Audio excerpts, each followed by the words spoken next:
with Professor Godfrey Bokpin. Prof, so you have read what the Auditor-General issued, and as we know the facts, 3,112 beneficiaries, 2,117 were unlawfully granted scholarships to study abroad. That's what the audit declares. And this is an audit, performance audit, spanning 2012 to 2018. Prof, which portions of the audit catch your attention, and what should we make of it? Okay. Thank you very much. Good morning, and good morning to our cherished viewers. So, should I say I was surprised? Maybe I'll say no. I will say no because the perception about GETFund out there is not one that serves the common good. The perception out there is not one that serves the ordinary Ghanaian. That said, I want to look at the report from two levels. One was about some individuals who have come out to indicate that they did not benefit from that, and that their names perhaps wrongly appeared in the report. And to that extent, I want to humbly suggest that because of the significant role that the audit report plays in our governance today, it will be very, very important that perhaps the Auditor-General will be a little bit more thorough and be a bit more careful in putting out a report. Because whether we like it or not, since he was appointed and the work he has done so far, there's some level of acceptance of his report in our governance space, for which reason we recognize that Ghana has a future to some extent. So to that extent, I believe that we acknowledge the boldness, but I will also be grateful if you will be humble enough where things haven't gone wrong to just admit and then apologize. Particularly, we are talking about people's reputation and all of that. So, because whatever information you put out, and especially on your website, it's your report. And to that extent, when you take the credit, you must take the debit as well for it. That is what I would say. So can you address that issue? What are you saying? That because there are people who have come forward to say, I have seen my name in the report, but I never benefited as claimed, or what? I never applied. Therefore, the Auditor-General should take the blame. Yeah, what I'm saying is that's that a mistake he should apologize for.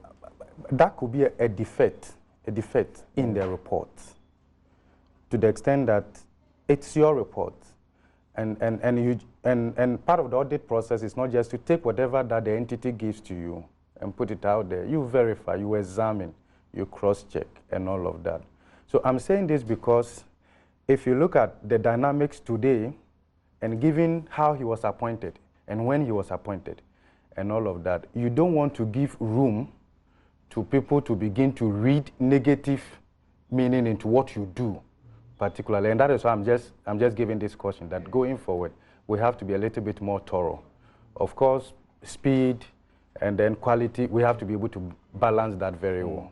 So that is the point that I'm trying to make. Just hold on. That doesn't. Just hold on. That issue has come up.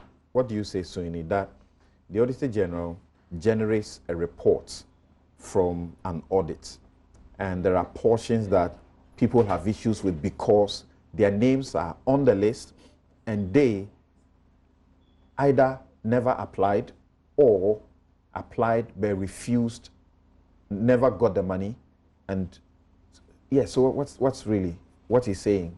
Well, let me say good morning to you and to my colleagues on the panel and to our cherished viewers and listeners. I think that I don't entirely agree with him when he suggests that the Auditor-General, exercised wrong discretion in putting out the documents that he was given from GETFund, and to suggest that he did not examine those documents before putting them out. I think that there have been two reactions from the people who have been mentioned, and those who are raising the issue of their names being in the report, even though they did not get any benefit from GETFund, I think are doing so correctly.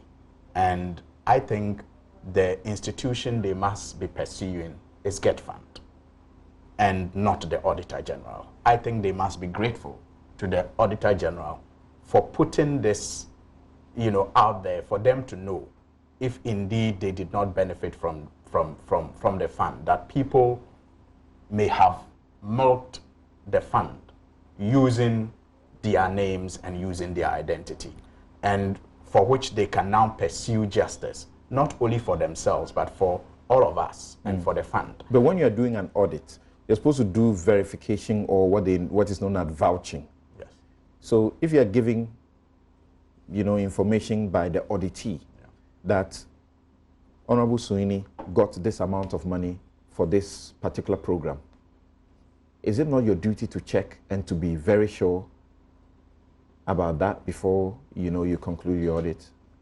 You see, I think the Auditor General's work have to be understood within the context that it audits institutions. So, and it does so one at a time.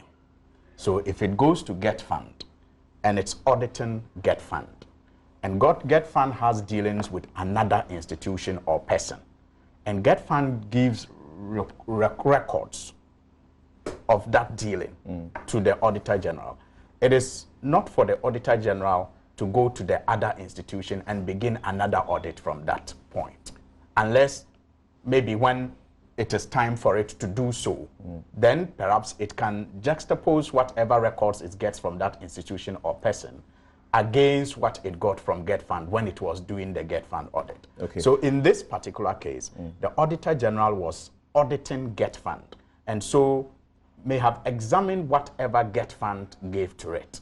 And I don't think it was for the Auditor General to go to all other institutions or persons named and audit them as well to see if indeed what GETFund has given it is correct. Okay, so just that.